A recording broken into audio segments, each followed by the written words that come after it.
Ladies and gentlemen, please welcome to the stage the Inspector General of the United States Postal Service, David C. Williams.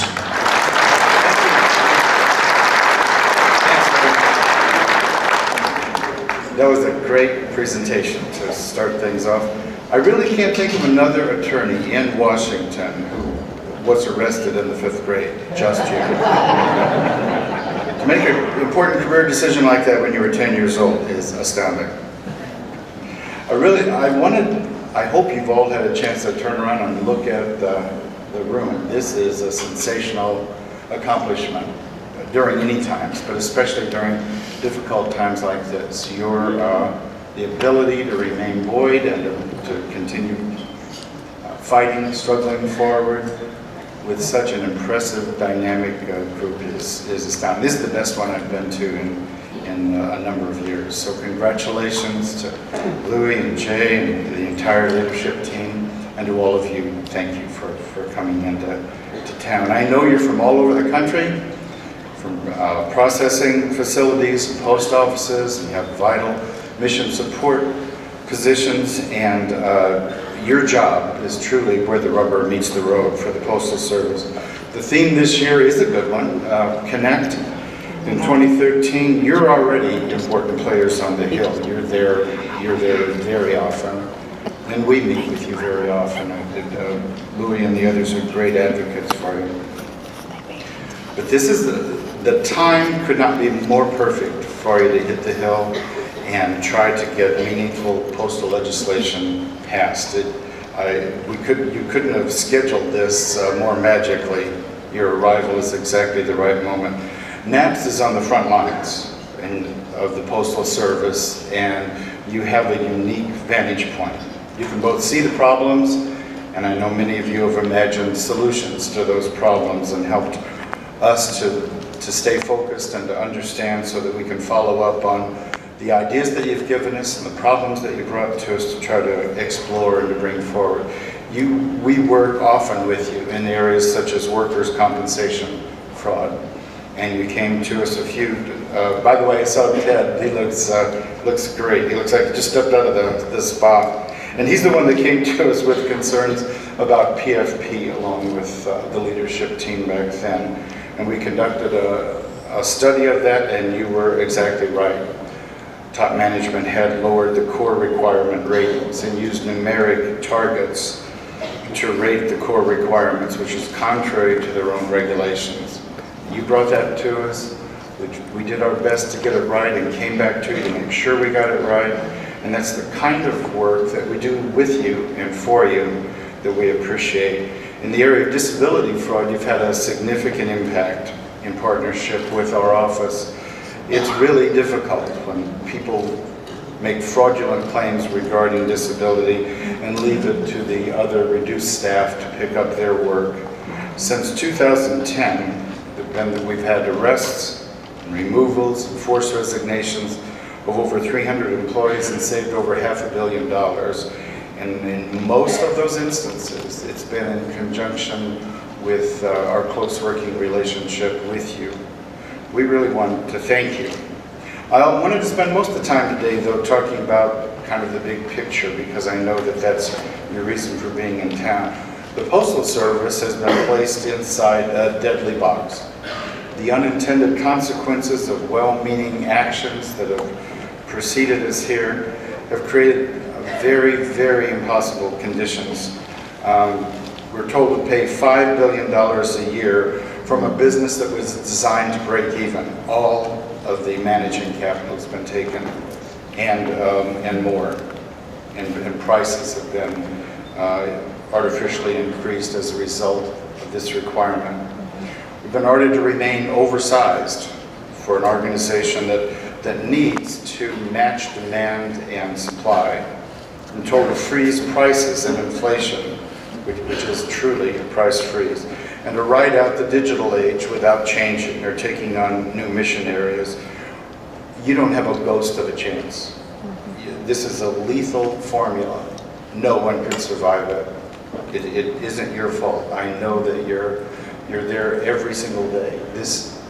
We're inside conditions that are impossible to survive, and it has to change. And I'm so pleased you're here to assure that it does.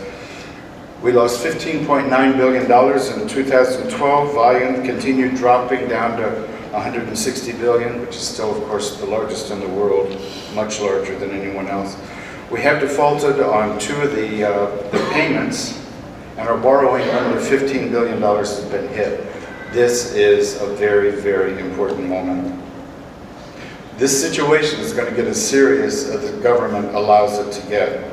Almost every one of these problems were predictable. Every one is solvable, but we do need a few pieces of common sense to be applied to the problem.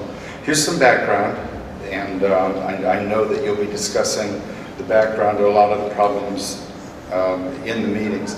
In 2002, Congress was demanding more money be placed in our pension fund because we had received the requirement to fully fund it. They realized, they were trying to find out how much more we owed. They realized we were putting in $78 billion too much through OPM's billing process. A $78 billion error on a $300 billion problem is not excusable. The fix was they decided to give you a second bill instead of giving you your money back. And that you would pay the bill in 10 easy payments of $5 billion. It's an utter disaster. In 2009, my office began looking at the inflation rate for medical. OPM had placed it at 7%. Senator Collins and others demanded that they reduce that. We said we thought about 5%. Today it's 4.4% that they were forced to revise. Again, almost a 100% error in the way they collected this money. We found that $75 billion that you put in had been siphoned off by OPM. And I've been speaking about that for the last couple of years. They calculated, obviously we changed from the Postal Department to the Postal Service. They calculated how much they owed in a much easier way than they calculated how much we owed. And it resulted in a drain of $75 billion. Through this incredible mess, the pension funds are now pre-funded. And the health benefits are fully funded for the current employees. And now we're saving for the future employees who will someday retire. Nobody does that, just you. We've suggested that we just stop.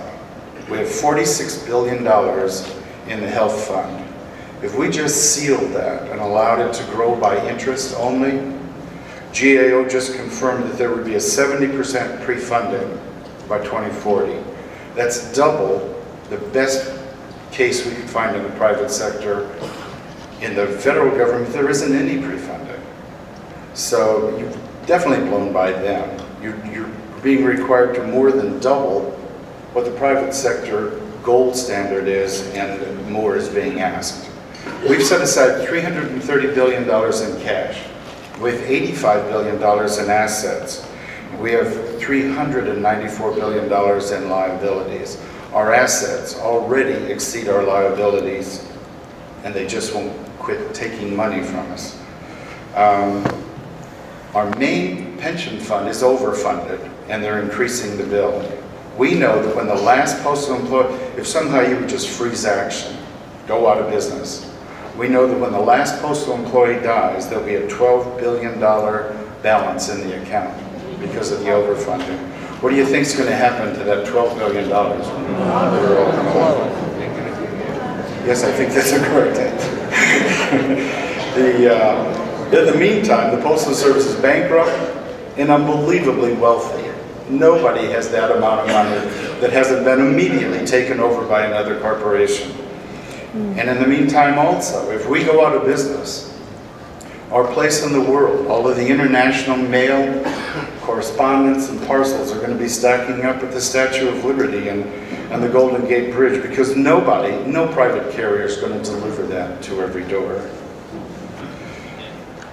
While all of this is going on, and we're struggling to try to meet this, and it's been pretty successful, we're in the process of looking at a second body of work that we feel strongly has to go forward, and that's to prepare for the 21st century, to be the Postal Service for the 21st century.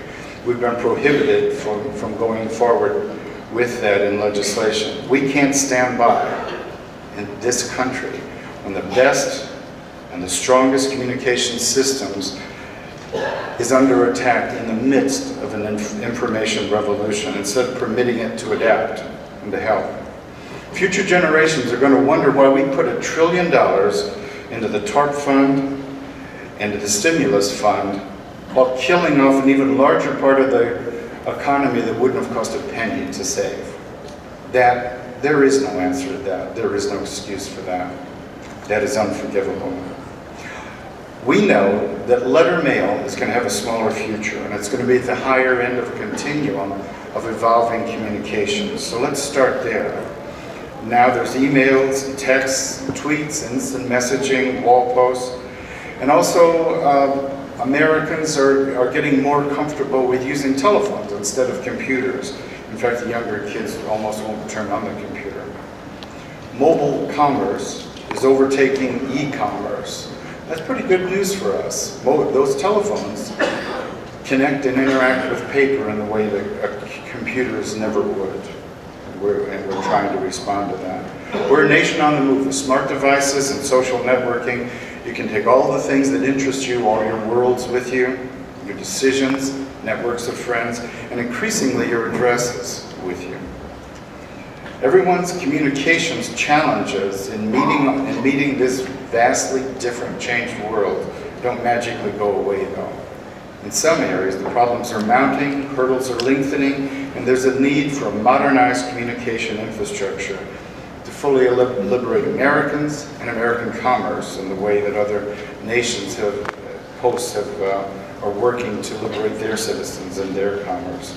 We've done some work in looking at how to bridge the digital divide and what it would mean for the Postal Service. Obviously, we have 3 interlocking networks: retail and commercial access post offices, processing network, and a delivery network. As communications and the digital dimension of these change, we need to expand the embrace of those 3 networks to meet new requirements and provide Americans and commerce with the ability to connect digitally and to bridge digital and physical communications, which are becoming increasingly problematic, and also to interface with the exploding world of modernized parcel fulfillment. For retail, that means a strong and complementary digital platform. We need both, and they feed both. Each are bigger and stronger because of the other. The digital platform, accessible through the web page, should assist Americans in accessing all of e-government and to provide tools for Americans to make their transactions more secure and then more powerful. And also a great platform to access e-commerce, which has some difficulties and complexities. That could be us. We need to provide that service to Americans. Services need to include things like digital cash payment and insurance and escrow services for transactions with people you don't know and you're not even sure they're there. We're working now on a study that connects the email with post office box and makes it a virtual post office box so the citizens over the email and moving around can express their delivery preferences, do secure messaging, message integration for messages that are strewn all over the place, and secure storage for both data and items. I think it's also going to remove the discomfort and danger of providing your personal information to people every 5 minutes when you do a transaction involving online actions. The P.O. boxes should be virtual. We can sell many more. There's a global demand for U.S. goods and U.S. addresses, and they will revitalize the post offices. And to make them programmable through the email provides a very important physical dimension to email that no one has today. A world without atoms isn't much of a world, and people are beginning to discover that. The other half of that digital platform are the post offices. And those are there to conduct more complex e-government services because the government's going to begin disappearing. And you'll be the last intermediaries for the Americans. For things like in-person identity and witness certification, applications and status revisions, With shrinking government structures that cost more and more, there's a need for a last network of human intermediaries, and that ought to be the Postal Service. It's always been the Postal Service. The government could save hundreds of billions of dollars on the front offices of these field structures that aren't really working anymore. Instead of costing departments more and more, they would provide huge savings, larger than what we're trying to save under this current emergency shutdown. You know what you do during emergency government, both formally and informally. That needs to be made an official part of what we do. Providing information broadcasts, dissemination of emergency medicines and supplies, and we have the best means of tracking the flight pattern of people from disasters, where they're relocating and when they're returning. All mysteries today, and all mysteries we can solve with the address management system. There are a lot of new roles for post offices in Europe that are being experimented with that we need to try. Post officers are signing memorandums of understanding with local towns and neighborhoods in big cities, allowing you to go into the post office or go online and access community services, get into bulletin boards, request local government services, and citizen polling and opinion gathering. City services are disappearing too. They need an intermediary as well. The role in continuous democracy is very important. In Ireland, the post office has become the gathering point for the collection and discussion of ideas for changing the Constitution. The pace of life in the world is quickening. Why can't the pace of democracy?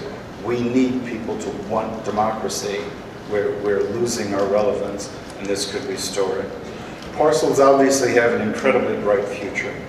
Direct shipping from manufacturers and in other countries and in this country to customers instead of retail stores are one of the reasons. Peer-to-peer sales are exploding, m-commerce with a telephone, and the emergence of 3D printing all require single item shipment of parcels. There's a coming tsunami of packages and we have to get ready for it. That's not great news for private delivery companies on the edge of town. That's very, very good news for us. We are everywhere. You would want to have a delivery service to be responsive. For parcel processing, though, we have to prepare for a stronger future. We need to get better at information management, tracking machines. We need parcels that speak to management about delays and bottlenecks. That technology is already here. With regard to the delivery network, other really exciting things are going on. I mentioned the virtual PO box, which would cause all kinds of dynamic actions and job requirements for us. Co-opetition is tremendously exciting. The idea of helping commerce and helping Americans, a single postal truck passing through every single neighborhood, instead of all of these competing trucks coming at a time when cities are so congested no one can move. Has a lot to offer. It's greener, it's certainly safer, a fraction of fuel that we're expending, and much less pollution. And universal home delivery at a greatly reduced cost is something that's absolutely essential. We have the solutions, evaluated routes for the carriers, modes of delivery that would free carriers to do some of these other dynamic deliveries are essential to that kind of a bright future for us, however. We do have facilities all through the communities. There isn't anybody else that's positioned like that. It's almost an accident that we are perfectly positioned for rapid fulfillment of parcels. Also, we handle lighter parcels than anyone else has been able to crack the code on, because we go to every home. In other parts of the world, deliveries are also being expanded to include on weekends, groceries, dry cleaning, and pickup online returns. That's an exciting new area as well. I know that when I've looked at what the Europeans and others are doing, they're migrating towards smaller, more fuel-efficient delivery vehicles, and even motorbikes in such a tough, increasingly tough environment inside the cities. So the world is rapidly changing. and the postal services have got to be allowed to go on to their futures. Citizens have new and serious challenges, and the government owes its citizens a powerful, useful postal service as a very essential element of the 21st century in America. I'm so pleased that you invited me today. Thanks so much.